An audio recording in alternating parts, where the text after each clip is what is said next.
First ராத்திரி ஊற வச்ச பழைய சாதம் இருக்கு இல்லையா, அதோட தண்ணி காலையில குடிச்சு ஸ்டார்ட் பண்ணி பாருங்கன்னாங்க. அது நிஜமாவே அது ஒரு மேஜிக்கா எனக்கு ஒர்க் ஆச்சு. நான் என்னோட டயட்ல வந்து அந்த கட் பாக்டீரியாக்காக ஃபர்ஸ்ட் நான் இன்ட்ரடியூஸ் பண்ணது அந்த பழைய சாதத்தோட கஞ்சி. அதுக்கப்புறம் நிறைய பேர் வந்து இந்த நெல்லிக்காய், அதுக்கப்புறம் கறி லீஃப்லாம் சொல்றாங்க.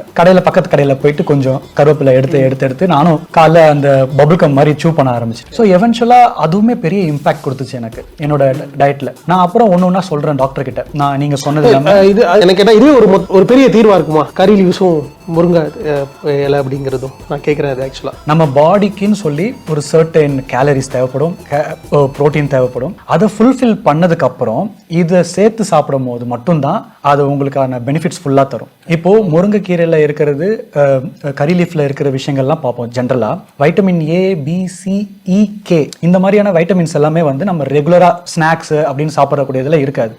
இதெல்லாமே பார்த்தீங்கன்னா கம்ப்ளீட் சூப்பர் ஃபுட்ஸ். இது எல்லாமே முருங்கை ரொம்ப எல்லாமே சூப்பர் ஃபுட் சொல்லுவாங்க. கறி லீஃபும் அதே மாதிரி தான். முடிக்கு தேவையான பீட்டா கேரட்டின்ற ஒரு விஷயம் இருக்கு அதுல.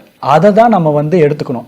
அதை வந்து நம்ம ஒரு 4-5 சாப்பாட்டில் போட்டு எடுத்துக்கிறதுனால கண்டிப்பா முடிக்கு சப்போர்ட் பண்ண போறது கிடையாது. இன்னொரு விஷயம் என்ன புரிஞ்சுக்கணும்னா, முடியெல்லாம் பார்த்தீங்கன்னா டெட் செல்ஸ். ஸோ நமக்கு பாடியை வந்து சர்வை பண்றதுக்கு பாடி என்ன பண்ணும், மசிலுக்கு வந்து புரோட்டீன் தேவை அப்படின்னா ஃபர்ஸ்ட் ப்ரையாரிட்டி அதுக்கு தான் தரும். செகண்டரி தான் முடி. ஸோ அதை நீங்க ஃபுல்ஃபில் பண்ணாம விட்டுட்டீங்கன்னா அந்த நியூட்ரிஷன் முடிக்கே போகாது. அந்த ப்ராப்ளத்தை தான் நம்ம ஃபர்ஸ்ட் ஃபுல்ஃபில் பண்ணிக்கணும். ஒரு டெய்லி ரெக்வயர் நீட்ஸுக்கு வந்து சாப்பிட்றோம், அதுல இருந்து தான் முடிக்கும் வந்து போகும். ஏன்னா இது சஸ்டைனபிள் டயட்னு நம்ம பேசுறோம். சஸ்டைனபிள் டயட்னா இப்போ நம்ம முடிக்காக நான் இதை சாப்பிட்றேன் அப்படின்னு கண்டிப்பா இருக்கவே கூடாது. நம்ம என்னன்னா நம்ம வாழ்வியலாக அதை எடுத்துட்டு வந்துடணும். இப்போ இது எனக்கு ஏன் ஈஸியா இருந்தது அப்படின்னா, நான் வந்து ஒரு 6 மீல் சாப்பிடுவேன். எப்படின்னு பார்த்தீங்கன்னா ஸ்பிளிட் மீல்.